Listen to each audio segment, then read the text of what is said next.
Oi, crianças! Na nossa aula de língua portuguesa, hoje nós vamos falar sobre os contos populares. Então, lá na nossa escola, antes, da gente suspender nossas aulas, nós já havíamos conversado sobre os contos e agora a gente vai aprofundar um pouquinho mais esse assunto.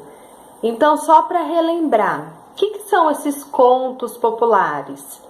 São histórias que são narradas, elas são contadas e são histórias que passam de geração para geração.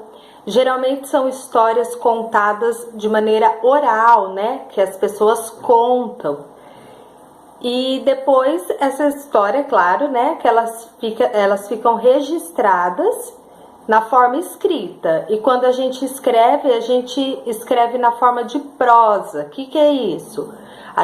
É um texto corrido, escrito de maneira corrida, organizado em parágrafos. Qual que é a característica então do nosso conto? O nosso conto, ele vai ser uma história então narrada, vai ter um narrador, vai ter personagem, vai ter um tempo em que acontece essa história, vai ter um lugar em que acontece essa história. E geralmente, o que a gente tem? Uma situação inicial, narrada, contada pelo narrador. Aí a gente vai ter os personagens, eles vão se envolver numa situação que vai ter um problema, uma complicação, na história. Aí a gente vai ter o clímax, que é assim aquela parte em que os personagens, eles vão criar algum desfecho ali, eles vão conseguir um bom desfecho para a história, entenderam? Então, assim, por exemplo, a história dos 3 porquinhos é um conto, certo? Naquele conto, eles vão ter um problema, que é o lobo, E eles vão ter aquele momento de clímax, que é o momento de maior tensão, que é quando eles têm a ideia de colocar o caldeirão de água para ferver, e aí o lobo cai naquele caldeirão, E eles têm o desfecho da história, eles conseguem vencer o lobo. Então, mais ou menos o desenho de um conto, as características de um conto vai ser nessa linha, certo? Hoje no nosso livro, a gente tem um conto que se chama O Sapo com Medo d'Água. Então, agora vocês vão abrir o livro na página 140 e acompanhar a leitura da Pro com o dedinho, tá bom? Vamos lá, página 140. O sapo com medo d'água. O sapo é esperto. Uma vez, o homem agarrou o sapo e levou-o para os filhos brincarem. Os meninos judiaram dele muito tempo e, quando se fartaram, resolveram matar o sapo. Como haviam de fazer? Vamos jogar o sapo nos espinhos. Espinho não fura meu couro, dizia o sapo. Vamos queimar o sapo? Eu no fogo estou em casa. Vamos sacudir ele nas pedras. Pedra não mata sapo. Vamos furar de faca. Faca não atravessa. Vamos botar o sapo dentro da lagoa. Aí o sapo ficou triste e começou a pedir com voz de choro.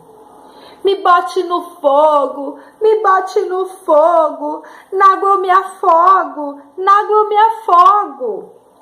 Vamos para a lagoa, gritaram os meninos. Foram, pegaram o sapo por uma perna e tim-bum, rebolaram lá no meio.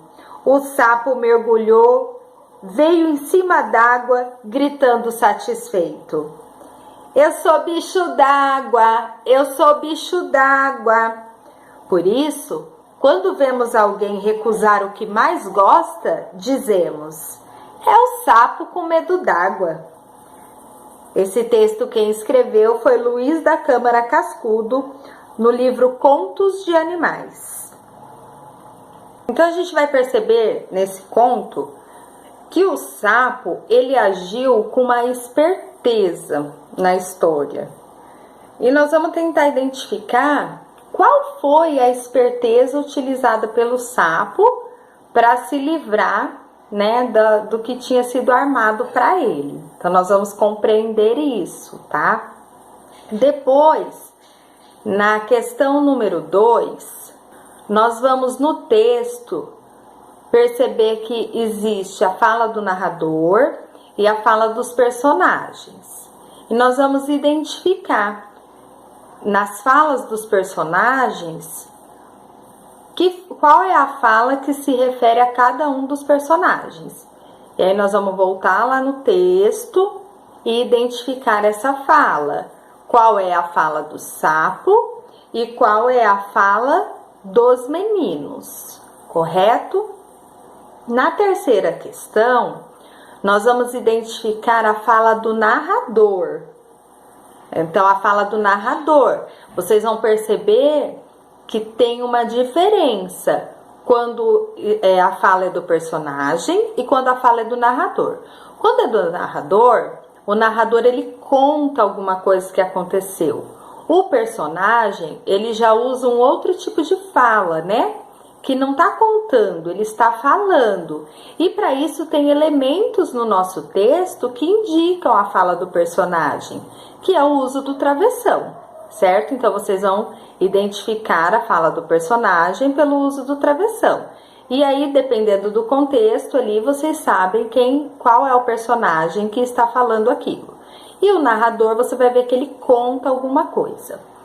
Na página, no finalzinho, a última questão, nós vamos identificar quem são os personagens da história, tá? Super simples. Na página 142, nós temos, na questão número 5, nós vamos perceber qual é o tempo em que acontece essa história. Lembra da última aula que a Pro falou que existe tempo determinado, que tem um tempo certo, né? Que ele indica quando aconteceu a história. E tem o tempo indeterminado, por exemplo. Era uma vez, num certo dia.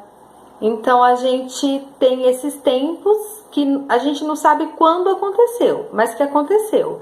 Então, vocês vão procurar lá no texto e ver qual é o tempo que é usado e qual é a expressão que é usada que indica esse tempo determinado ou indeterminado na história. Questão 7, nós temos duas palavras destacadas. E vocês vão ver outra palavra que pode substituir essas duas palavras e que o sentido não vai mudar. Ou seja, nós vamos trocar a palavra por sinônimos, tá? Que são palavras que têm o mesmo significado, elas podem ser substituídas sem perder, né, o entendimento ali do texto, sem perder o sentido, certo? E aí vocês vão fazendo, então vocês vão fazendo as atividades. Agora na questão 12, vocês vão ter uma expressão nova, que vai dizer assim, ó, palavra que imita um som, onomatopeia. Então vocês vão observar lá no texto que tem uma palavrinha dessa, que imita um som, e vão colocar lá na resposta no livro de vocês. Combinado, crianças? Bom trabalho. Beijo para vocês.